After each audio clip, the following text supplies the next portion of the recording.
यानंतर डॉक्टर धर्मेंद्र कुमार फाळके हे soil health आणि कॉन्झर्वेटिव्ह शुगर रटून मॅनेजमेंट खोडव्याचं व्यवस्थापन या संदर्भात आपल्याला मार्गदर्शन करतील. आपण कृपा करून शांततेने ऐकून घ्यावे अशी मी विनंती करतो. डॉक्टर फाळके. धन्यवाद. आजच्या भारतीय शुगर ऊस पीक परिसंवादाच्या निमित्तानं या ठिकाणी या चर्चासत्राचे अध्यक्ष आदरणीय डॉक्टर शिंदेसाहेब, ऊस विशेषज्ञ डॉक्टर सोळंके सर, आमचे मित्रवर्य आणि भारतीय शुगरचे स्टँडिंग कमिटीचे सदस्य आणि नाथ मस्कुबा साखर कारखान्याचे जनरल मॅनेजर आदरणीय मते साहेब, ज्येष्ठ ऊस कृषी विद्यावेत्ता डॉक्टर JR पाटील साहेब, या ठिकाणी बसलेले JP पाटील साहेब, आमचे डॉक्टर बडगुजर साहेब आणि देशभर ज्यांच्या नावाचा डंका आहे आणि सगळ्या ऊस उत्पादक शेतकऱ्यांना मार्गदर्शन करतात डॉक्टर SB माने पाटील साहेब सुद्धा उपस्थित आहेत, विजयराव पाटील साहेब सुद्धा आहेत आणि उपस्थित सर्व शेतकरी बंधू भगिनींनो, माता भगिनींनो, माझा प्रतिपाद्य विषय आहे तो म्हणजे जमीन आरोग्य व्यवस्थापन आणि खोडव्याचं संवर्धित व्यवस्थापन. हे दोन्ही मुद्दे कळीचे आहेत. आज आपण करवीर नगरीमध्ये आलो, अंबाबाईच्या समोर गेलो की आपलं पहिलं स्तवन असतं, सर्व मंगल मांगल्ये शिवे सर्वार्थ साधिके शरण्ये त्र्यंबके गौरी नारायणी नमस्ते. पण थोडंसं अजून पाठीमागे जाऊन बघितलं तर माणसाच्या आपल्या चरितार्थाची सुरुवात आहे तीच मुळात जमिनीच्या नमनानं होते. लक्षात आम्ही संस्कृती विसरतो आणि जिथं संस्कृती विसरली तिथंच आपल्या उत्पन्नाला, आपल्या उद्योगाला अधोगती लागली, उलटी काळा लागली. लक्षात. आणि म्हणून आमचं नेहमी आमच्या शास्त्रामध्ये एक स्तवन आहे भूमातेसाठी, सर्व मंगल मांगल्ये कृषी सर्वार्थ साधिके शरण्ये तव वसुंधरे निसर्ग माते नमस्तुते. सकाळी आम्ही उठल्याबरोबर आपले हात आपल्या समोर धरतो आणि हात समोर धरल्यानंतर पहिल्यांदा आपलं नमन आहे कराग्रे वसते लक्ष्मी, कर मध्ये सरस्वती, कर मुले तू गोविंदा, प्रभाते कर दर्शन. आणि मग बेडमधनं हात बाहेर काढतो आणि त्या भूमातेला हात लावतो आणि म्हणतो विष्णू पत्नी नमस्तुभ्यम पादस्पर्शम क्षमस्व. म्हणजे इतका रिस्पेक्ट, एवढा सन्मान आमच्या जर भूमातेला असेल आणि हे एका बाजूला, आमचं वैयक्तिक जीवन एका बाजूला, पण ज्या वेळेला आम्ही आमच्या शेतीच्या व्यावसायिक जीवनामध्ये येतो मंडळी, त्यावेळेला आम्ही जे ऊसाच्या उत्पन्नाच्या वाढीसाठी ज्या ज्या गोष्टी करतो त्या गोष्टीचा धांडोळा जर घेतला तर असं दुर्दैवाने म्हणावं लागतं की मी आनंदित अत्याचार करतोय. लक्षात. मला सांगा, पूर्वीच्या आमच्या आबाजाच्या काळामधला ऊस बघा, आम्हाला काय 100 टन माहीत नव्हतं का? अरे 100 टनच काय, पण जवळपास 150 टनापर्यंतची मजल आमची होती. मी एक थोडंसं विषयांतर करतो आणि एका गोष्टीकडे आपलं लक्ष वेधून घेण्याचा प्रयत्न करतो. आम्ही मागच्या 8 वर्षापूर्वी एक कराडला संगम हॉटेलला एक संमेलन घेतलं होतं. सांगली, सातारा आणि कोल्हापूर जिल्ह्यातले जे ऊस उत्पादक, बहादर ऊस उत्पादक शेतकरी आहेत आणि ज्यांचा सन्मान भारत देश स्वतंत्र झाल्यापासून केंद्र शासनानं, राज्य शासनानं किंवा कृषी विद्यापीठाने केला, त्या लोकांचा सत्कार, काय लोकांचे खापरपंतू आले होते. लक्षात घ्या. त्यामध्ये एक खंडागळे नावाचे गृहस्थ होते. बघा, नीट ऐका जरा, ही गोष्ट नीट ऐका. आम्हीच ऊस बदनाम केला. लक्षात घ्या. गेल्या वर्षी दुष्काळ पडला, दुष्काळामध्ये ऊस बराच बदनाम झाला आणि मला एक सांगा की ऊसाला थोडंसं केलं तर भरपूर बक्कळ उत्पन्न देतंय. लक्षात घ्या. नुसता ऊस लावला तरी नक्की 30-35 टनापर्यंत जातं, इतकं कोडगं पीक आहे. मग मला सांगा, थोडीच जर का तंत्रज्ञानाची शिदोरी हातामध्ये घेतली, त्याला प्रयत्नाची जोड दिली आणि 100च काय तर 100-150 टनापर्यंत जात आहे. आता हा आष्टा परिसर बघा ना, सगळा बघा ना, कशी वेडी माणसं झालेली आहेत त्या ह्याच्यामध्ये, बिघडलेली आहेत सगळी माणसं 100 टनासाठी 100 टनासाठी. तसा आपला आजचा संदेश आहे हे भारतीय शुगरच्या परिसंवादामधला, या व्याख्यानाच्या माध्यमातला. आम्ही बी बिघडलो, इथनं बिघडूनच जायचं. बिघडूनच जायचं. हातामध्ये तुम्हाला पुस्तक दिलेलं लक्षात घ्या आणि सगळ्यांना संदेश द्यायचा पुढच्या वर्षी येताना, आम्ही बिघडलो आता तुम्ही बी बिघडाणार. अरे तुकाराम महाराजांनी सांगितलं काय, चंदनाच्या संगे बोरी बिघडल्या, अरे बोरी बिघडल्या चंदनाची झाल्या. पांडुरंगा संगे तुका बिघडला आणि तुका बिघडला पांडुरंगाची झाला. या परिसंवादामध्ये जी मंडळी आली ही मंडळी तंत्रज्ञानासाठी आली आणि तंत्रज्ञान युक्तच झाली. म्हणजे पुढच्या वर्षी या व्यासपीठावर घाम फुटला पाहिजे कमिटीला. अरे कुणाला पुरस्कार देऊ, हा भाग खूप महत्वाचा आहे. एवढं पावित्र्य ह्या व्यासपीठाचं आहे. असो, मुद्दा आपला प्रतिपाद्य असा आहे की आम्ही भूमातेवरती अनन्वित अत्याचार केले आणि मग ते खंडागळे गृहस्थांनी ऊसाचं उत्पादन काढलं होतं 137 टन. आता कालखंड कोणता म्हणाल तर कालखंड होता 1949 सालचा कालखंड. मला सांगा तेव्हा नुकताच वंडर केन म्हणजे 419 व्हरायटी आली होती. 740चं बऱ्यापैकी वारं नुसतं सुरू झालं होतं, ट्रायल सुरू झालं. तेव्हा फील्ड ट्रायल असायच्या, फील्ड ट्रायल सुरू झाल्या होत्या. खताच्या मात्रा व्यवस्थित माहीत नव्हत्या, रासायनिक खतांचे डोस त्यावेळेला अस्तित्वात नव्हते आणि एवढी सगळी परिस्थिती असताना सुद्धा त्या खंडागळे बंधूंनी त्या ठिकाणी 138 टनाचं उद्दिष्ट त्यावेळेला गाठलं. आज मला सांगा आम्हाला किती आम्हाला अजून करायला स्कोप आहे. आणि म्हणून आम्ही डोळे असून सुद्धा आंधळ्यासारखे वागतोय. लक्षात घ्या, मयुरांगी आखी डोळसे अंग भारी भरली पिसे परिदृष्टी ही नांदळे तैसे वर्म जाणं, ज्ञानोबराय म्हणतात. आम्हाला डोळे आहेत पण त्याला दृष्टी नाही आहे. लक्षात घ्या, ही दृष्टी आली पाहिजे. त्याचं कारण असं आहे की कोणताही शेतीमधला धंदा घ्या, कोणत्याही पिकाचा उद्योग घ्या, त्याचं मुख्य भाग भांडवल हे शेती आहे. लक्षात, मुख्य भाग भांडवल जमीन आहे आणि म्हणून जमिनीचं आरोग्य हा भाग खूप महत्त्वाचा आहे. आता या ठिकाणी शिंदे साहेबांनी सांगितलं, मी नॅशनल लेवलचा सिनारिओ जर बघितला तर 1990च्या कालखंडापर्यंत बऱ्यापैकी आमचं उत्पन्न वाढत गेलं. आम्हाला कळलं काय, हरितक्रांती झाली, रासायनिक खतं आली, आमच्या हातामध्ये आली आणि मग आम्हाला कळलं अरे युरियाचा झटका मारला की बक्कळ उत्पन्न येत आहे आणि म्हणून ते 90पर्यंत बरं झालं.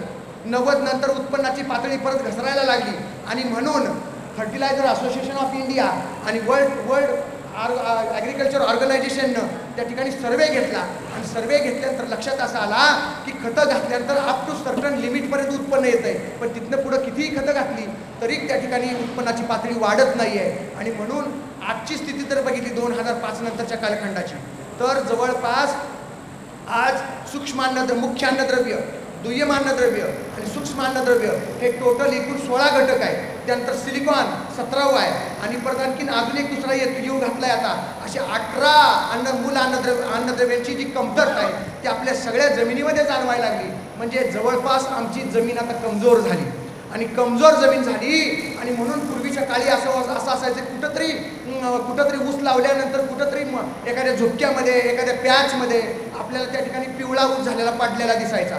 पण आता बऱ्यापैकी सर्रास ठिकाणी पिवळा ऊस पडलेला दिसतोय. आणि म्हणून एक गोष्ट लक्षात घ्या की प्रत्येक मूलद्रव्याचं, प्रत्येक अन्नद्रव्याचं, जमिनीमधल्या प्रत्येक घटकाचं एक वेगळं स्वतंत्र अस्तित्व आहे. लक्षात, स्वतंत्र अस्तित्व आहे आणि त्याचा दूरगामी परिणाम हा तुमच्या उत्पन्नावर होत असतो. लक्षात घ्या. आणि म्हणून जमिनीचे जर का गुणधर्म बघितले तर 3 गुणधर्म आहेत. पहिला गुणधर्म जमिनीची भौतिक अवस्था, दुसरा गुणधर्म जमिनीची रासायनिक अवस्था, तिसरा गुणधर्म जमिनीची जैविक अवस्था. आणि ह्या तिन्हीची साखळी जी आहे ती साखळी एकत्र बांधलेली आहे आणि त्यातला जो बाइंडिंग एजंट आहे, त्यातला मुख्य एजंट आहे तो म्हणजे कार्बन आहे. लक्षात घ्या, कार्बन.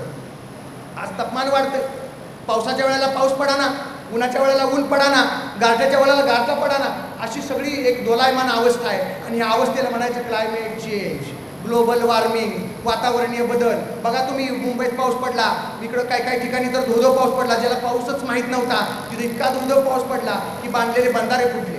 तुम्हाला आठवतंय का मागच्या 3-4 वर्षापूर्वी की जतला पाऊस पडला आणि घरं विरघळली. ते जतच्या घरांना पाऊसच माहीत नव्हता, काही ठिकाणी माणसं मंदिरामध्ये राहायला गेली, अशी अवस्था निर्माण झाली. म्हणजे क्लायमेट चेंज झालं. या क्लायमेट चेंजचा सगळ्यात मोठ्या प्रमाणावर जर का परिणाम कोणत्या गोष्टीवर झाला असेल तर तो म्हणजे जमिनीच्या आरोग्यावर झाला. लक्षात घ्या.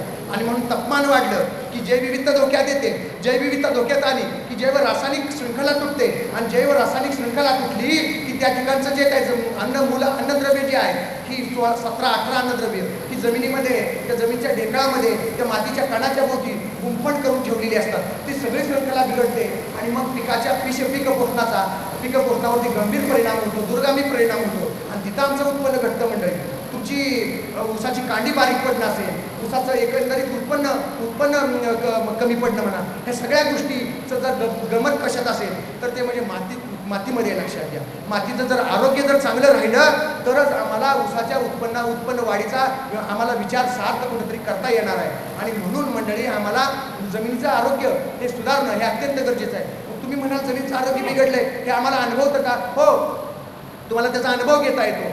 उदाहरणार्थ लक्षात घ्या, मागच्या साधारण एक 15-20 वर्षापूर्वीचा कालखंड तुम्ही आठवा, अगदी अलीकडचा कालखंड आठवा, म्हणजे तुमच्या लक्षात येईल. पहिला वळवाचा पाऊस पडला की मृदगंध दरवळायचा आणि सगळं असं जनावरं वगैरे सगळे असे नाक वर करून बसायचे, ते मृदगंध आम्हाला यायचा. आज मला सांगा, सगळ्याला सर्दी झाली का? सगळ्यांची नाकं चुंदली का? काय झालंय नक्की काय की तो वासच येईना? तर ते सगळ्यात महत्त्वाचं कारण असं की आमची जैवविविधता धोक्यात आली. का वास येतो जमिनीला? माती ज्यावेळेला पाऊस पडायला सुरुवात होतो तेव्हा मातीमध्ये ॲक्टिनोमायसिस नावाचा जीवाणू असतो. तो जीवाणूला आनंद होतो, तो ॲक्टिवेट व्हायला लागतो, काम करायला सुरुवात होतो आणि त्याचा तो परिपाक असतो, वास येणं, मृदगंध येणं. आणि म्हणून मंडळी ती ॲक्टिनोमायसिसची जी काही लेवल आहे, संख्या आहे, ती त्या ठिकाणी कमी झाली. मग तुम्ही म्हणाल मातीमध्ये जीवाणू कमी असतात. अरे, सुईच्या टोकावर जवळ कोट्यावधी जीवाणू बसतील, एवढ्या कमी जागेमध्ये एवढे जीवाणू, मग एवढ्या मातीमध्ये किती जीवाणू? हा एक फार मोठा भाग आहे. आणि म्हणून मंडळी एक गोष्ट लक्षात घेतली पाहिजे, कुठंतरी आपल्याला जमीन आरोग्याच्या व्यवस्थापनाचा ही समस्या खूप गंभीर आहे आणि ह्याचा विचार कुठंतरी करण्याची आवश्यकता आहे. आणि हे करत असताना नेहमी सांगितलं जातं, लक्षात घ्या, की सेंद्रिय खतं वापरा. आम्ही सांगितलं शेणखत वापरा. शेणखत वापरा म्हणलं की पट्ट्याच्या पहिला पोटात गोळा येतो. म्हणतो साहेब शेणखत मिळतच नाही. अरे मिळेल कसं? का? ऊस तुटून गेला, कष्टाला काढी लावतो. काय जण तर एवढा फालतू विचार करतायत आता. का सांगतो तुम्हाला, एवढा ॲग्रेसिव्हली का बोलतो की आमचा ऊस उत्पादक हा मनानं खरोखर कुठंतरी मानसिकता आमची बदलली पाहिजे. मला सांगा, एवढा मोठा 100 टनाचा ऊस, अरे त्यानं तुम्हाला काय दिलं? 13-14 टनाचं पाचट दिलं, खाली जवळपास 5-6 टनाची खोडकी दिली. त्यानंतर कारखान्यामध्ये ऊस तुटून गेला, त्याच्यामधनं 5-6 टनाचं प्रेसमड कंपोस्ट दिलं. त्यानंतर जवळपास पेंटवा दिलं 17-18 हजार लिटरचं. हे सगळं मंडळी दृष्टांत काय आहे, संकेत काय आहे सृष्टीचा? हे सगळं परत जमिनीला मिळालं पाहिजे. मिळतं का? अजिबात नाही. आम्ही काय केलं? वास्तव नीट समजून घ्या. आम्ही काय करतो? पाचट आहे, पाष्टाला काडी लावून टाकतो. अरे, पाष्टाला काडी लावून टाकणं म्हणजे 30-35 हजाराचं चुराडं करणं. लक्षात घ्या, 30-35 हजाराचं चुराडं करणं म्हणजे आम्ही एवढी बुद्धिमान माणसं पण अगदी एखादा दारुड्यापेक्षा वाईट वागतो. त्याचं मूर्तिमंत उदाहरण म्हणजे पाचट पेटवणं, पहिली गोष्ट. दुसरी गोष्ट, खोडक्या. आता बऱ्यापैकी सेंट्रल गव्हर्नमेंटच्या मुळं सगळ्याला गॅस मिळाले. आता खोडक्या याच्याला कुणी जात नाही. मग खोडक्या याच्याला कुणी जात नाही तर आम्ही इथून बांधावर टाकतोय, नाहीतर त्याचं व्यवस्थित व्यवस्थापन करत नाही. त्यानंतर शेणखताच्या बाबतीमध्ये बघितलं तर बऱ्यापैकी सगळ्याकडे जनावर आहेत. पण मला सांगा, आपले जर उकिरडे बघितले, आता इथं शिंदे साहेब बसले, मला मुद्दाम सांगावं लागेल. आपल्याकडे उकिरडे आहेत. उकिरड्याची जर क्वालिटी तपासली तर अत्यंत थर्ड क्लास. त्याचं कारण असं, सर तुम्हाला आठवत असेल, आपल्या ते PhDचे स्टुडंट 3 लाख उकिरडे तपासले 10 जिल्ह्यामधले. 3 लाख उकिरडे तपासले. त्यावेळेला शिंदेसाहेब हेड होते डिपार्टमेंट सॉईल सायन्सचे. PhDची 7 मुलं त्यामध्ये काम करत होती आणि सगळे सॅम्पल घेतले, तपासले. आणि इंडियन स्टँडर्ड जे आहे, इंटरनॅशनल स्टँडर्ड आहे कंपोस्टचं. कशाला शेणखत म्हणायचं, कशाला कंपोस्ट म्हणायचं, त्याच्यासाठी स्टँडर्ड आहे. आणि त्या स्टँडर्डचा मापदंड त्याला लावला. 0.2% सॅम्पल पास झाले, बाकीचे सगळे सॅम्पल फोल ठरले. लक्षात घ्या. मला काय म्हणायचं आहे, अरे आमच्या आबाजीच्या काळापासून सुद्धा आम्ही शेणखताची गारी उपसत होतो. कशी संकल्पना असते, आम्ही काय करायचो, शेणखताचा ढीग असतो, त्या खाली खड्डा असतो 1 मीटर खोलीचा, 3 मीटरचा रुंदीचं आणि किती लांब असतं, जशी जमीन तसा आमचा आकार असतो. आणि मग आम्ही काय करायचो, पूर्वीचा शेतकरी काय करायचा, जनावरच्या पायातलं पडलेली वैरण गोळा करायचा, त्याचा ढीग लावायचा. ज्यावेळेला आम्ही शेणखताची गारी उपसायचो त्यावेळेला तो त्याच्यामध्ये टाकायचा, त्याच्यावर शेण टाकायचं, त्यावर माती टाकायची, परत पाला टाकायचा, काडी कचरा टाकायचा. अशा पद्धतीची ती यंत्रणा होती. आता कष्टापासून बचाव करण्याची संस्कृती आम्ही कुठंतरी त्या ठिकाणी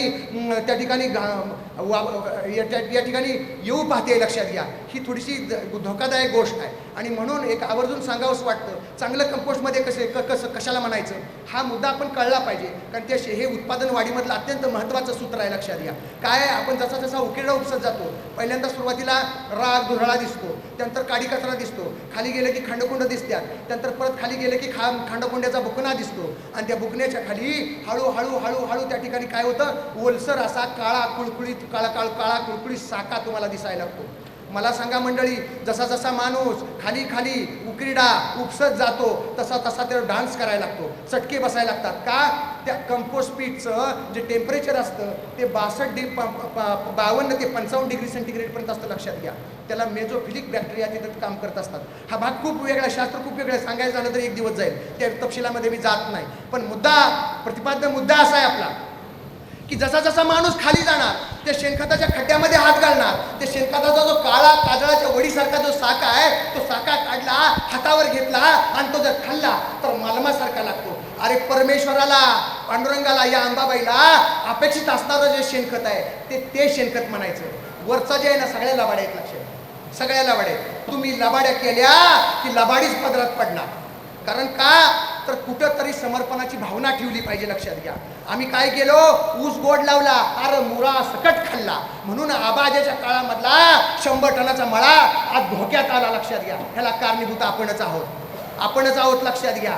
साधं गणित आहे. मतेसाहेब इथं बसलेत, बाकीची कारखान्याची मंडळी, आम्ही कारखान्याचं दुखणं जाणतो. हा भाग खूप महत्वाचा. का? तर पाडेगावला खुर्चीत बसलं की 2 दृष्टिकोन असतात. एका बाजूला शेतकरी आणि दुसऱ्या बाजूला आमचा साखर उद्योग. हे दोन्ही परस्पर पूरक आहेत. हे दोन्ही जर हातात हात घालून चालले तरच ऊस चालणार आहे. बेबनाव झाला चालणार नाही, लक्षात घ्या. आणि म्हणून आपल्याला ह्या दृष्टिकोनातनं विचार करावा कुठंतरी लागणार आहे. काय आहे, आम्ही 100 टनाची तुम्हाला या ठिकाणी तंत्रज्ञानाची मालिका सांगतो, तुम्ही ती ऐकता, घरी जाता, आम्ही ती करतो. बऱ्यापैकी आम्ही वापरायचा प्रयत्न करतो, पण बऱ्यापैकी चुकतो. उत्पन्न येतं 50-55 टनावर. परत गावात जातो, स्लिप बघतो, गावात गिरमिट गॅस असते चौकात बसलेली, त्यांना माहीत असतं हे भारतीय शुगरला गेले, हे तिथं जाऊन बसलं होतं. 1 दिवस गेलं, 10-15 दिवस येड्यावानी केलं, परत इकडं तिकडं फिरायला लागलं, काही परत त्यांच्याच मध्ये सामील झालं. पण ते त्यांना खोड काढायची सवयच अशी, चिमटा घ्यायची. ऊस तुटला, स्लिप हातात आली, त्यांनी विचारलं, अण्णा ऊस तुटला तुमचा? म्हणले हो. तुम्ही भारतीय शुगरच्या परिसंवादाला गेला होता? म्हणले हो. तिथं फाळके महाराज आले होते? म्हणले हो. त्यांनी लय तापिवलं म्हणे. हो. मग 5 दिवस बिघडला? म्हणले हो. मग आता 100 टन कुठं आहे? 100 टन. ते म्हणले खरंच सांगू का, सत्ययुग आहे हो. काही खरं नाही, काही सुद्धा खरं नाही. आपल्या आबाजीच्या काळामध्ये माणसं लय प्रामाणिक होती, आता माणसं बिघडली म्हणजे काय खरं नाही. म्हणजे काटाच बोगस हो, काटाच बोगस. लक्षात घ्या मंडळी, का वड्यावरचं तेल वांग्यावर आणताय? मला गणितच कळत नाही तुमचं, का आणताय तुम्ही? आम्ही सत्यता बघत नाही, काही बघत नाही, सगळा भांबेल खेळ आहे नुसता. आमच्या ऊसाचं नियोजन बघितलं तर त्याला शेंडा पण नाही, बुडका पण नाही. साधं गणित आहे, लक्षात घ्या. का? मला जमीन व्यवस्थापन सांगायचं आहे, पण आमची मानसिकता जोपर्यंत आम्हाला बदलता येत नाही आणि आमचा ऊसाचा शेतकरी आधुनिक तंत्रज्ञान हातामध्ये घेऊन त्याच्या अंगामध्ये ते भिनलं पाहिजे आणि ते मातीमध्ये जोपर्यंत उतरत नाही तोपर्यंत तुमचं 100 टन आपण पोहोचत नाही. नुसत्या टापा, लक्षात घ्या, नुसत्या टापा. 100 लोकांनी 100 टनाचा विचार केला की 10-15 जणच येतात, बाकीची का होत नाही? तर त्याचं कारण असं आहे की ऊसाचं उत्पादन वाढवायचं म्हणलं तर एकूण 10 मुद्दे आहेत, लक्षात घ्या. हे माहीत नाहीत का? अरे 3,500 वर्षापासून माहीत आहे. तुकोबारायांनी सुद्धा सांगितलं, बाहेर ऊस कठीण काळा, माझी रसाचा जिव्हाळा, ऊस वाढता वाढली गोडी, गुळ साखरी त्याची परवडी. तंत्रज्ञान सांगितलं, गुळ सांगितला, साखर सांगितली, साखर उद्योग सांगितला, सगळं आलं त्याच्यामध्ये. कीर्तन केलं त्यांनी त्यावेळेला लोकांच्यासाठी. पण आम्हाला काहीच तेवढा. रोज सकाळी TV बघतो, सकाळी 6 वाजल्यापासून पेपरचं एक पान त्याच्यावर आहे, कुठंतरी बातमी आहेच, पण आम्ही त्या बातम्या नाही विचार का कुठल्या बातम्या आम्ही वाचतो ह्याचा जरा कुठंतरी विचार करा. हा भाग खूप महत्त्वाचा आहे, लक्षात घ्या. त्यामुळं आपल्याला एक गंभीर गोष्ट आहे ही, आणि त्याच्यामुळे ह्याच्यावरती आम्हाला विचार चांगल्या पद्धतीने करावा लागेल. इथनं पुढच्या कालखंडामध्ये शेणखत नाही मिळत असं म्हणता येणार नाही. मला काय म्हणायचं आहे, हा शेणखताची जर काही एक ट्रक जर तुम्ही विकत घेतला 14-15 हजार रुपये नाही परवडत. पण मला काय म्हणायचं आहे, 2 जनावर तुमच्या घरी आहे, 5 एकर जमिनी आहे, 2 जनावरांवरती 5 एकर जमिनीला पुरून उरल एवढं शेणखत तयार होतं. हा संदेश ह्या जवळपास महाराष्ट्र कृषी विद्यापीठाने त्यावेळेच्या 1968 साली दिला. माती परीक्षणाचा संदेश जवळपास 1949 साली आला. आणि अजून आम्हाला माहिती आहे का, अरे हे विषय बोलून नर्मदेच्या गोठ्यात काही गुळगुळीत झाले, पण अजून ह्याचा अवलंब नाही, लक्षात घ्या. अजून अवलंब नाही, एवढा भांबेल खेळ आहे. म्हणून पाया पडतो तुमच्या आज या परिसंवादामध्ये. काय गरज आहे? अरे तुम्ही पांडुरंग आहे आमचा, आम्ही शास्त्रज्ञ म्हणलं, आमचा देव म्हणजे शेतकरी बळीराजा आहे, लक्षात. आणि काय आहे शेवटी की त्यानं त्याला त्याला त्याला त्याला त्याला आतापर्यंत गोडी नव्हती, आता लागलीच पाहिजे. कारण का, एकतर 100 टन कार 80 टनाच्या पुढे जा, नाहीतर सोडून दे. हक्कानं सांगतो, हक्कानं. कारण या महाराष्ट्राच्या शुगर फॅक्टरीचा नोडल ऑफिसर आहे, आता बघतोय बारकाईने बघतोय. 32 टन 35 टन 40 टन, एका बाजूला 150 टन 168 टन जातात आणि एका बाजूला एवढं आहे. काय कारण आहे लक्षात घ्या मंडळी. आणि म्हणून जमीन समस्या हा जो भाग आहे हा खूप महत्त्वाचा आहे. जमीन आरोग्याच्या दृष्टिकोनातून विचार करताना आपल्या भागात जर का बघितलं तर जमिनीचे मुख्यतः 3 प्रकार पडतात. एक म्हणजे जमिनीसाठी ऊसासाठी उत्कृष्ट जमिनी, दुसरं म्हणजे ऊसासाठी मध्यम स्वरूपाच्या जमिनी आणि तिसरं म्हणजे समस्युक्त जमिनी. उत्कृष्ट जमिनीचा मापदंड बघितला तर चांगल्या निचऱ्याच्या जमिनी, खोल काळ्या जमिनी, एक एक एक एक मीटरपेक्षा जास्त खोलीच्या जमिनी आणि ह्या चांगल्या जमिनी आहेत की ह्या जमिनीमध्ये लालसर भुरकट कलरच्या जमिनी, ह्या जमिनीवर जर ऊसाचं व्यवस्थापन चांगल्या पद्धतीने केलं तर नक्की तुम्ही 100 टनाच्या पुढे जाता. दुसऱ्याच्या जमिनी आहे मध्यम जमिनी, त्याच्यामध्ये जवळपास काळा जो भाग येतो, काळा फ्लॅकी, त्याला व्हर्टिसोल असं म्हणतात. ह्या जमिनी त्याच्यामध्ये येतात आणि ह्या जमिनी कसाला थोड्याशा जड असतात, ह्याच्यामध्ये क्षारांचं प्रमाण जास्त असतं, ह्याच्यामध्ये चुनखडसुद्धा तुम्हाला आढळून दिसते. आणि म्हणून मंडळी लक्षात घ्या, चुनखड जर 10% जर असेल तर ह्या मध्यम स्वरूपाच्या जमिनी. आणि समस्यायुक्त जमिनीचा जर विचार केला तर 2 प्रकारच्या जमिनी आहेत. पहिली जमीन म्हणजे चुनखडयुक्त जमीन आणि दुसरी जमीन म्हणजे क्षारयुक्त जमीन. चुनखडयुक्त जमिनी जर बोलायचं झालं आणि आपल्या आरोग्याशी त्याचं ताळतंत्र लावायचं झालं तर ज्या जमिनीमध्ये चुनखड आहे त्या जमिनीला म्हणायचं जमिनी, तर त्या जमिनीला म्हणायचं डायबेटिक जमीन, म्हणजे डायबिटीज झालेल्या जमीन. माणसाच्या शरीरामध्ये साखर असला त्याला डायबिटीस म्हणतात. जमिनीमध्ये चुनखड असेल तर त्या आपल्या गावरान भाषेत जमिनीला डायबिटीस झाला. डायबिटीस एकदा जडला की कधी जाणे नाही, लक्षात घ्या. चुनखड जमिनीमध्ये असणं ह्याचा जमिनीचा स्थायी भाव आहे. फक्त ती चुनखड किती डोक्यावर काढते तो भाग महत्त्वाचा आहे. आणि म्हणून ह्या जमिनीमध्ये आपल्याला एकच उपाय तो म्हणजे जेवढे सेंद्रिय पदार्थ तुम्हाला घालता येतील तेवढे भरभरून घाला. सेंद्रिय पदार्थ जमिनीमध्ये गेला की त्या चुनखडीचा टाप नाही टाप तुमच्या उत्पन्नाच्या मध्ये यायला, लक्षात घ्या. आणि जर सेंद्रिय पदार्थ नाहीत का, आहेत सेंद्रिय पदार्थ. कुठले सेंद्रिय पदार्थ आहेत? ऊसाच्या शेतीतलं परमेश्वरानं तुम्हाला दिलेलं पहिलं सेंद्रिय खत म्हणजे पाचड. किती निघतं? एका एकराला किमान 5-6 टन निघतंय. फक्त त्याचं व्यवस्थापन करायचं मी पुढे सांगणार आहे. दुसरं खोडकी, तिसरं त्यानंतर हिरवळीची पिकं, ताग आणि दहीच्या घेतलीच पाहिजे. ताटामध्ये आपण जेवायला बसलो आणि ताटाची वाढ झाल्यानंतर कालवणामध्ये जर मीठ कमी असेल तर मीठ घेतलंच पाहिजे, बरोबर आहे. वरण भात असलाच पाहिजे, बाकीच्या गोष्टी असल्याच पाहिजे. हा जसा दंडक आहे तशा पद्धतीने उसाला सुद्धा लागतं, लक्षात घ्या. कुजलेले पदार्थ पाहिजे, शेणखत पाहिजे, नसेल तर मळीचं कंपोस्ट घ्या, भरभरून सगळीकडे उपलब्ध आहे. आमचे ऊसवाले काय करतात, नुसते टापा मारतायत. द्राक्षवाले डाळिंब बागायतदार येत आहेत, आमच्या मालकीचं ते मळीचं कंपोस्ट ते घेऊन जात आहेत. आम्ही नुसतं त्याकडे बघतोय आणि आम्ही काय म्हणतोय, यानं 12 लाख कमीवलं एका एकरात, मग आम्ही नुसतं बघत बसतो. आणि जर असं आपण जर का सेंद्रिय पदार्थ व्यवस्थितपणे वापर नाही केला, एक दिवस बेंजो पार्टी काढावी लागेल गावागावात. आता आमचा ऊसाचा उत्पादक नाचतोय बेंजो पार्टी, उद्या पार्टीच काढावी लागेल, लक्षात घ्या. कारण का डाळिंबवाल्याला वेळ नाहीये, तो त्याच्या नियोजनात अडकलाय. द्राक्षवाल्याला वेळ नाही, तो त्याच्या नियोजनात अडकलाय. भाजीपालावाल्याला वेळ नाही, तो त्याच्या ह्याच्यात अडकलाय. पण होऊन जाऊ दे. आणि ते ठेका धरणारा माणूस म्हणजे आमचा ऊसवालाच. आता आम्ही नियोजन सांगतो, ते नियोजन दिवसभर सांगतो, ते संध्याकाळी लिजिंग खेळतच घरी येते. ताटण वाटीच सापडत नाही, कसंच नियोजन करतो डोंबलाच. हा सगळा भाग आहे, लक्षात घ्या मंडळी. पाया पडतो तुमच्या, हा माफ करा मला. वस्तुस्थिती ही आहे, लक्षात घ्या. सगळे नाहीत मंडळी, सगळे नाहीत. खूप चांगली लोक आहेत. आज बघा व्यासपीठावर आली 24 लोक आली व्यासपीठावर लोक. आता ह्यांना बघून पुढच्या वर्षी येतील, अजून तयार होतील. गावोगावी हे लोन पसरत जाईल, लक्षात घ्या. पण एक गोष्ट लक्षात घ्या, आम्हाला जमिनीचा विचार कुठेतरी करावा लागणार आहे. आणि म्हणून ही सेंद्रिय पदार्थ आहेत, आपल्याकडे फुकट मिळाले, त्याचं व्यवस्थितपणे नियोजन केलं काही लागत नाही. आणि मी तर एक माझं संशोधन स्वतःचं असं आहे PhDचं, की उसाला मिळणारं पाचट, उसाची मिळणारी खोडकी, उसातनं येणारं प्रेसमड आणि उसातनं येणारं स्पेंट वॉश, हे सगळं जर व्यवस्थितपणे दिलं, एक कण शेणखताचा आणायची गरज नाही. कारण का, परमेश्वरानं त्या उसाला इतका समृद्ध केलाय, कुणाकडे भीक मागायला जायची गरज नाही. पण आम्ही त्याला भिकारी केला म्हणजे, लक्षात.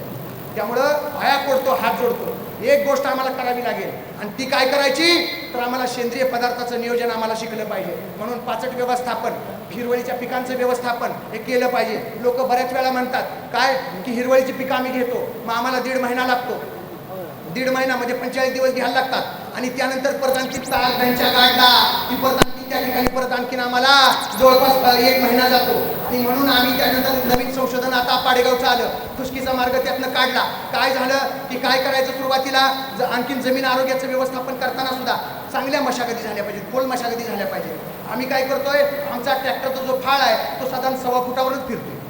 का तर मालक कोल्हापुरात आणि ट्रॅक्टर राहणार ते तासाव काम, ते एकराव काम असतं, बाकीचं बघायचं काही कामच नाही ना. तासाव म्हटलं की फशिवतो, मग एकराव द्यायचं, क्षेत्राव द्यायचं. मंडळी लक्षात घ्या, ऊसाची मुळं 1 मीटर खोलीपर्यंत जातात. लक्षात घ्या, फार मोठा विश्व आहे. ऊस जमिनीच्या वरती जेवढा वाढतो तेवढा 1/3 खाली असतो. खालचं विश्व आधी महत्वाचं आहे. कांडी तुम्ही जमिनीमध्ये लावली, कांडीचा डोळा फुटला, डोळा फुटायच्या अगोदर त्याला मुळ्या 4 फुटतात आणि मग डोळा डोकं काढतो. परमेश्वर खाण्याची त्या सजीवाच्या जगण्याची व्यवस्था आधी करतो, नंतर त्याला जन्माला घालतो. हा भाग लक्षात घ्या. ऊसाच्या बाबतीमध्ये ही परिपक्व बैठक आहे. ही बैठक जर मोडाल तर हा आमच्या ऊसाचा 100 मळा उद्ध्वस्त झाल्याशिवाय राहणार नाही. इतकं हे जळजळीत सत्य आहे, लक्षात घ्या.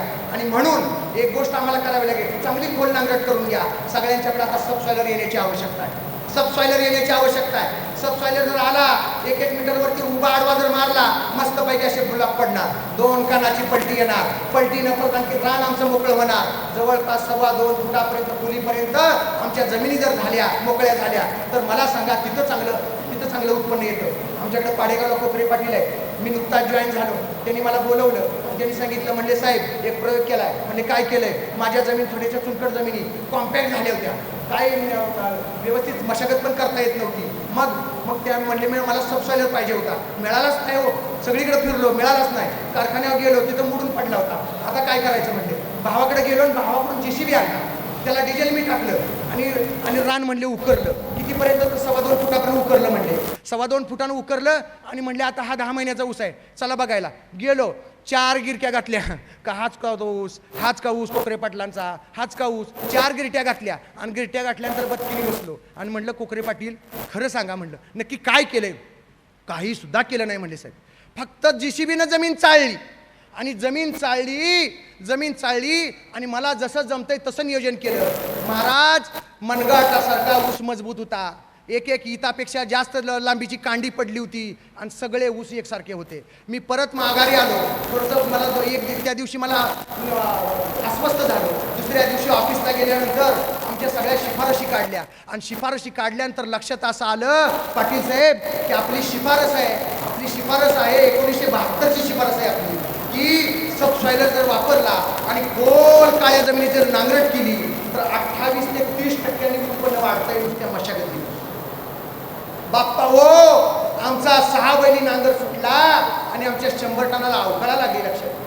आणि म्हणून मंडळी, ट्रॅक्टरवाल्याच्या नादाला लागायचं नाही. आपण स्वतः उभं राहायचं आणि चांगली मशागत करून मस्तपैकी मशागत करून घ्या. मशागत करून घेतली की तुम्ही उभी आडवी नांगरट करायची. उभी आडवी नांगरट केल्यानंतर पहिली फणफळ मारून घ्या आणि पहिली फणफळ मारल्यानंतर शिफारशीत खताच्या ज्या मात्रा आहेत, मग शेणखत आहे, प्रेसमड कंपोस्ट आहे. तुम्ही घरी करत असला तर गांडूळ खत घ्या, नाहीतर उसाला ते परवडत नाही. लक्षात घ्या, शेवटी उत्पादन खर्च आमच्या बोकांडी बसलाय परत आणखी, त्याला आपल्याला कमी करायचं आहे. आणि म्हणून आम्हाला त्या ठिकाणी एक गोष्ट करायची आम्हाला, की ही सगळी खतं आहेत त्याची 50% मात्रा आपण पहिल्या फणफळीच्या वेळेला टाकून द्यायची. दुसरी फणफळ मारा आणि सऱ्या टाकायच्या अगोदर उरलेली 50% मात्रा त्या ठिकाणी टाका. डायरेक्ट सऱ्या पाडून द्यायच्या. सऱ्या पाडायच्या म्हटलं तर 5 फुटाची सरी आणि 4.5 फुटाची सरी. मध्यम जमिनीत 4.5, भारी जमिनीत 5 फुटाची सरी. अशा पद्धतीने जोडवळ असेल तर 3.5 फुटाची. अशा पद्धतीने आपण त्या ठिकाणी हे करून घ्यायचं. आणि हे करून घेतल्यानंतर मग मात्र जमीन ओलावल्यानंतर त्या ठिकाणी हिरवळीच्या पिकांचं व्यवस्थापन करायचं. तुम्ही म्हणले भरकटले महाराज, हे आलो कशासाठी एवढं सांगण्याचं हे कारण आम्हाला सेंद्रिय खताचं व्यवस्थापन आणि त्याच्यामध्ये हिरवळीची खतं आता इथनं पुढं महत्त्वाचे आहेत. हिरवळीच्या खतापासून आम्हाला आता बाजूला जाता येणार नाही. हिरवळीची खतं फार चांगली कामं करतात. पहिलं काम ते म्हणजे पिकाची फेरपालट करणं. आमच्याकडं बऱ्यापैकी पट्ट्यामध्ये ऊसाचा हुकमी पट्टा आहे. तिथं त्या ठिकाणी ऊसावर ऊस घेतला जातोय. मगाशी काय महाशयांनी प्रश्न विचारला, काय आमचं ऊसाचं कांड बारीक पडतंय. टिपऱ्या चुन्याच्या डबी, पंढरपुरी चुन्याच्या डबीसारख्या झाल्या. अरे होणार नाही तर काय होणार अजून. म्हणून त्या ठिकाणी आम्हाला काय करायचं आहे, तर हे जे फेरपालटाचा जो भाग आहे तो खूप महत्त्वाचा आहे, तो आम्हाला त्या ठिकाणी करायचा आहे. आणि म्हणून सऱ्या पाडल्यानंतर ताक किंवा दह्यांच्या त्याचं बी घ्यायचं, ते बिस्कटायचं, खुरप्यानं हलवा किंवा बळीराम नांगर फळीला लावून फिरवा, ते बरोबर मातीआड होतं.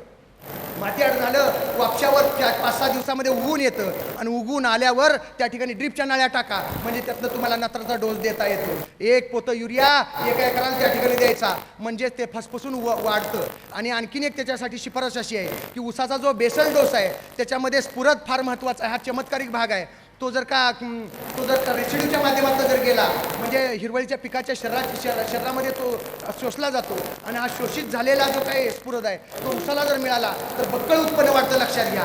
आणि म्हणून जी शिफारसची स्फुरदाची 50% मात्रा आहे, ती मात्रा आपण काय करायचं, हिरवळीची पिकं टाकताना त्या बियाच्या अगोदर टाकायची आणि मातीआड झाली पाहिजे. म्हणजे स्फुरद पण लागू झाला.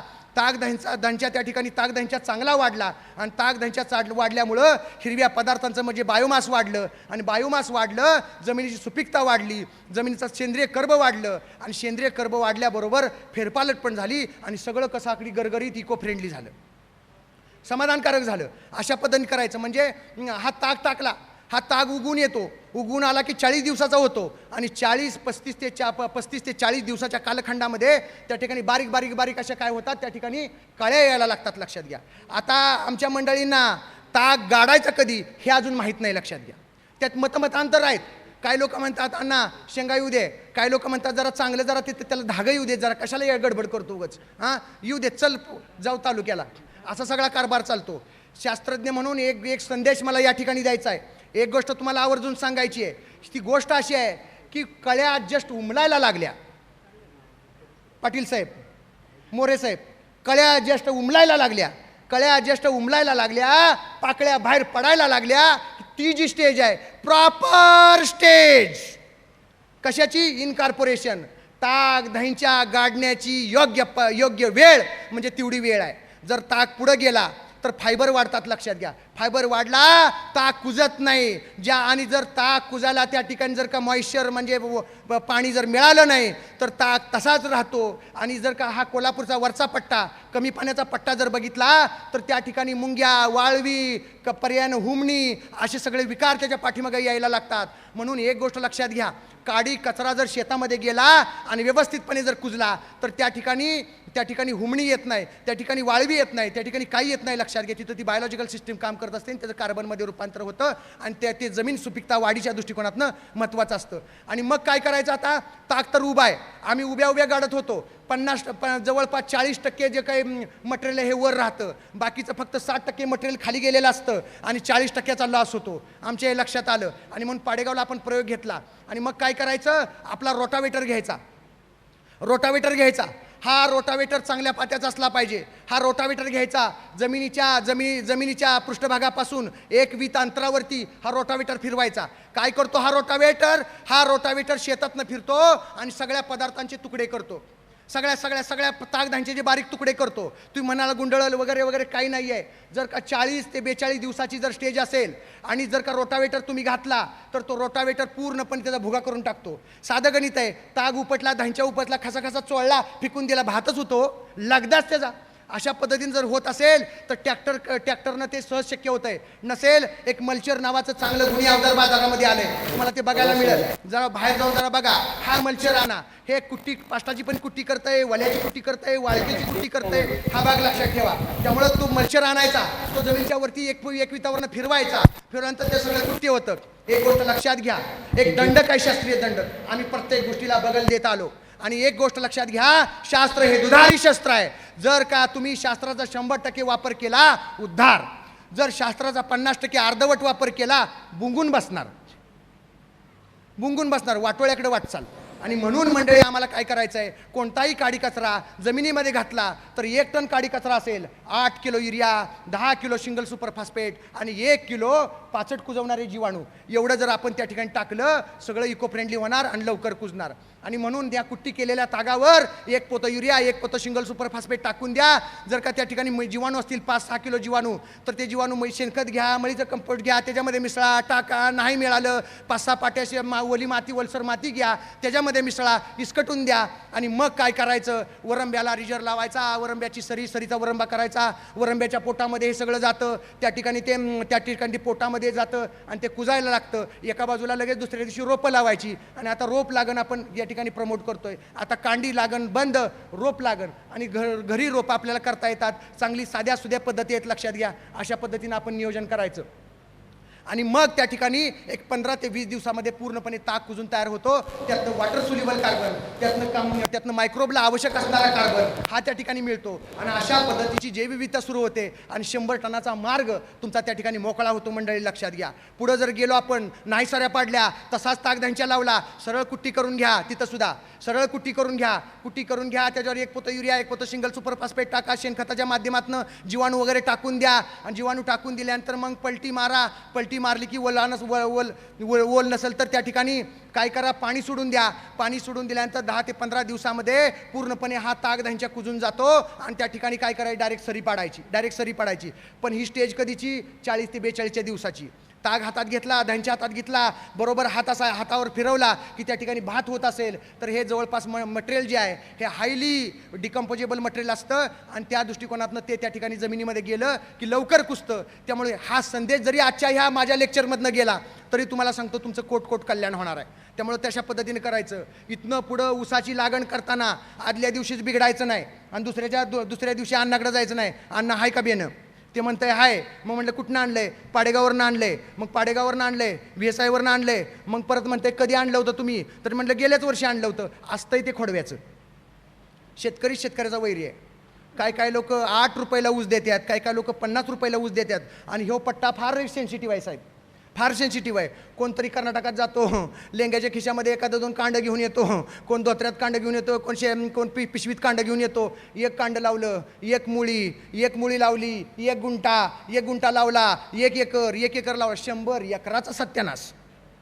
आणि व्हॉट्सॲपवर फिरतंय ते, व्हॉट्सॲपवर आणखीन कळकाचं बेट आहे का ऊस आहे काय चाललंय काय, मला गणितच कळत नाही. सायन्स महत्त्वाचं आहे, लक्षात घ्या. आणि म्हणून माझा प्रतिपाद्य विषय आहे जमीन व्यवस्थापन. तर अशा पद्धतीनं आपण हे नियोजन करायचं आहे. त्यानंतर दुसरा मुद्दा आहे तो म्हणजे मुख्य अन्नद्रव्य, दुय्यम अन्नद्रव्य आणि सूक्ष्म अन्नद्रव्य. एक गोष्ट लक्षात घ्या, आता महाराष्ट्र शासनाचा निर्णय झाला आहे आणि आपण ह्या निर्णयाचं स्वागत केलंच पाहिजे.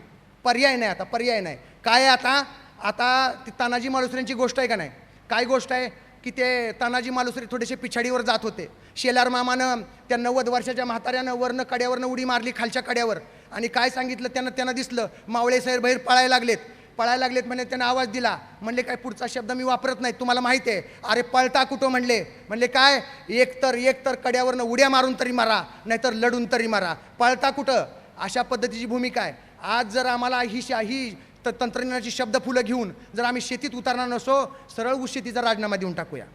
उगाच कशाला कचपान ठेवायचं उगाच निष्कारण. आपण बदनाम नाही ऊस करायचा, लक्षात घ्या. ह्या चर्चासत्रामध्ये आपण आलो, आपण आता बिघडायचंच आणि आपण घरी गेल्यानंतर हा संदेश घेऊन जायचा. एक दुसरा मुद्दा असा आहे की आम्ही काय करतो, आम्ही रासायनिक खतं वापरतो. आता पाटील साहेब बसलेत या ठिकाणी. रासायनिक खतं जवळपास त्यांना जेव्हापासून कळायला लागलं तेव्हापासून रासायनिक खताची पिशवी घेऊन ह्या महाराष्ट्रामध्ये फर्टिलायझर इंडस्ट्रीमध्ये बघितलेला मी एकमेव माणूस आहे. शेतकऱ्यासाठी फिरणार, शेतकऱ्यासाठी करणार. त्यांच्याकडे काही दिवस बुलेट होती, बरोबर ना. आता मोठी गाडी आहे, तो भाग वेगळा आहे. पण ते जमिनीमध्ये लिक्विड अमोनिया सोडत होते, त्यानंतर खतं घालत होते. पण एक गोष्ट लक्षात घ्या, ही माणसं जेव्हा खाजगीमध्ये भेटतात तेव्हा ते सांगतात सत्यानाश, म्हणले सत्यानाश झाला सगळा. त्या फर्टिलायझर इंडस्ट्रीचा सत्यानाश झाला. ज्यांनी फर्टिलायझर जे शिफारशी केल्या शिंदेसाहेबांसारख्या माणसांचे, ही लोकं सगळी कोपऱ्यात जाऊन बसली, काही खरं नाही. म्हणले का पाक आम्ही तो ऊस धुतला, धुवून टाकला ऊस, धुतलं रे धुतलं, धुतलं, काही ठेवलं नाही लक्षात. का आम्हाला कळलंच नाही हो. मला सांगा तुम्ही, आम्ही आता घरी जाणार संध्याकाळी आणि मस्तपैकी जेवायला बसणार. मग जेवायला बसण्याची आमची पद्धत कशी आहे, मस्तपैकी असा पाटावर बसणार. मग आता परिसंवादातनं जाऊन आला बाबा म्हणल्यानंतर घरी परिसंवादातनं जाऊन आला, एक 5 मिनटं प्लीज. परिसंवादातनं जाऊन आला, घरी पुढं ताट घेऊन बसला. ताट घेऊन बसल्यानंतर आता हवा घालतच तुम्हाला आज जेवण आहे, काळजी करू नका. इथनं जरी ऐकत उपाशी गेलं तरी काळजी करू नका, घरी तुम्हाला बक्कळ जेवण आहे आज. का तर आज परिसंवादातनं जाऊन आला, आज पवित्र होऊन आला.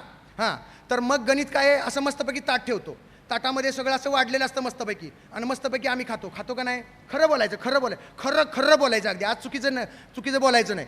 मग समजा तुम्ही असं केलं, गृहमंत्र्यांनी असं केलं, ते ताट सगळं घेतलं, मस्त सगळं पंचपक्वान एकत्र केले एका घामेल्यामध्ये, जनावराच्या आंबवनाच्या घामेल्यामध्ये, आणि म्हणले बसामध्ये मस्तपैकी बसले. आणि मग फाळकेश टेक्नॉलॉजी मग काय केलं, तो काला घेतला, इसकाटला कडणी इसकाटला. शेजारी उभारले म्हणजे बोला पुंडली वरदे हरी विठ्ठल श्री ज्ञानदेव तुकाराम, करा सुरुवात म्हणले. मग तुमच्यातला कोल्हापूरकर जागा होणार, तुमच्यातला आदर्श ऊस उत्पादक जागा होणार, तुमच्यातले सगळे काय जे कर असतील ते सगळे जागे होणार. आणि म्हणणार, तुम्ही म्हणलं काय चाललंय बिघडले काय, चेष्टा चालली काय. म्हणले काय, अहो ग्राह्य नाही. मग ग्राह्य कसं होईल ग्राह्य मंडळी. तर ते ताटामध्ये आलं पाहिजे, ते वाटीमध्ये आलं पाहिजे, अरे ते भातावर गेलं पाहिजे, तो घास त्या वाटीमध्ये गेला पाहिजे, तो तोंडात गेला पाहिजे. ही संहिता आहे का नाही जेवणाची.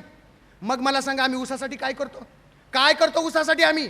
अरे ऊसाची लागण केली किंवा ऊस फोडायला निघाला तर मस्तपैकी आता गाडी भरतो, आता बैल गेली गाडी गेली.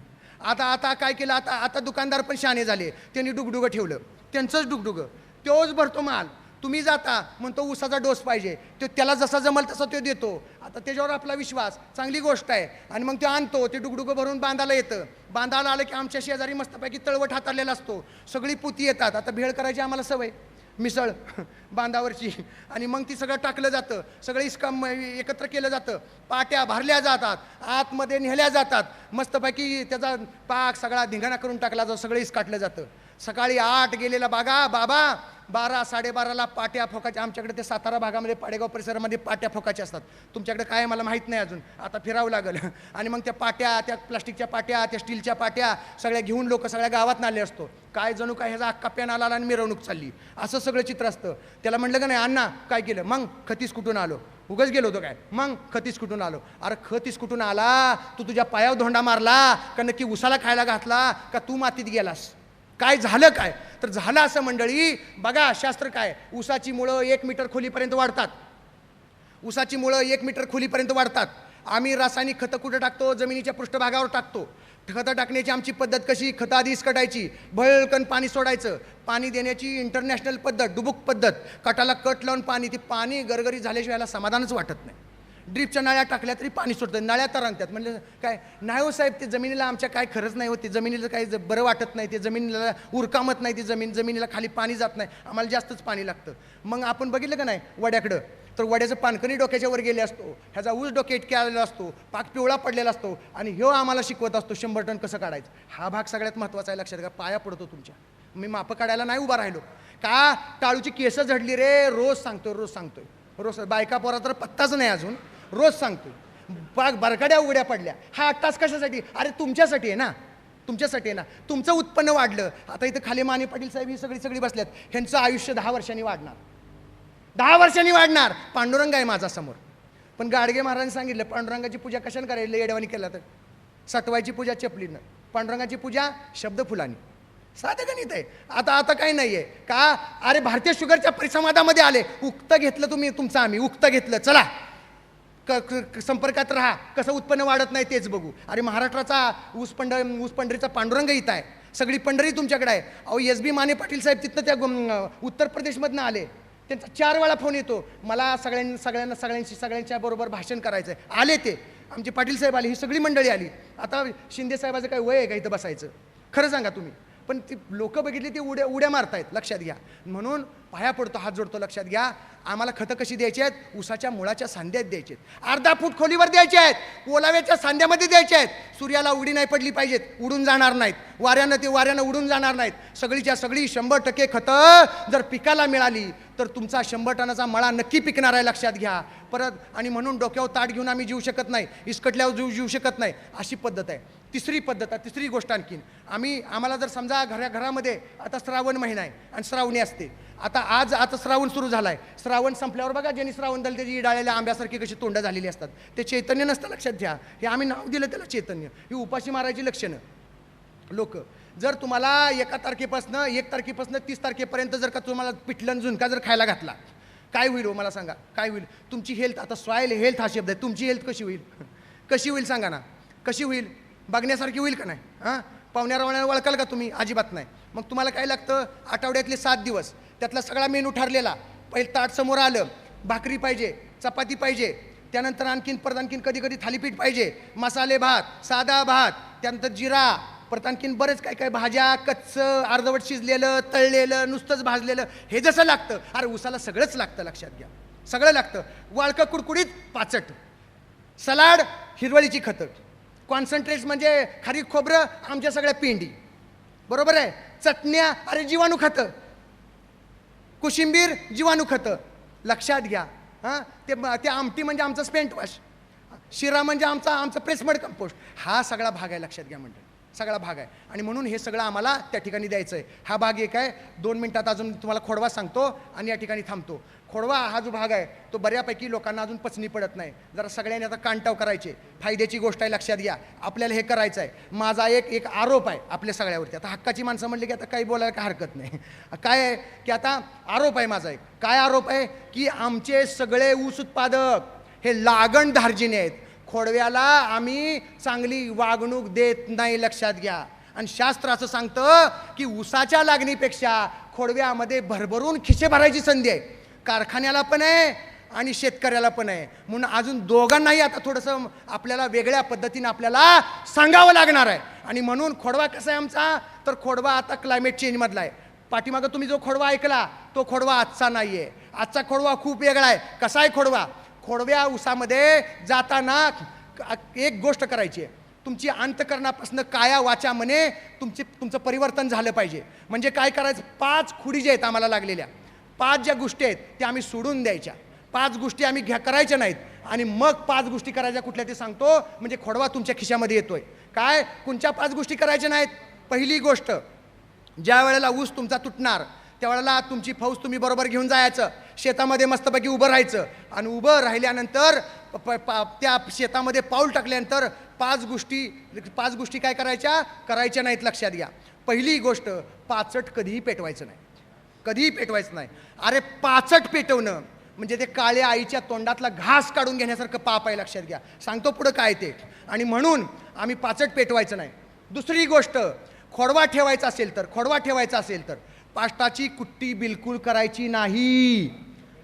तुमचे काही प्रश्न असेल सगळ्या प्रश्नांचं समाधान करतो. कवटेपिरांना आम्ही 7-8 वर्षे काम केलं. कवटेपिरांचं गाव आम्ही 5टिक्त गाव केलं. त्या क्रांती सहकारी साखर कारखान्यात जाधव साहेब बसलेत. कुठं बसलेत? हात वर करा. गेले वाटतं उठून.